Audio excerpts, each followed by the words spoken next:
បបងតែម្នាក់ចង់ប្រាប់បានជាងថាអូនចំពាំងបេះដូងព្រលឹងអូនគេសើបិនងាយឆ្អិនចិត្តអូ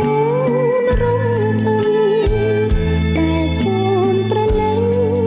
ជួយលាក់ដំណឹងនេះផងតើដល់ថ្ងៃណា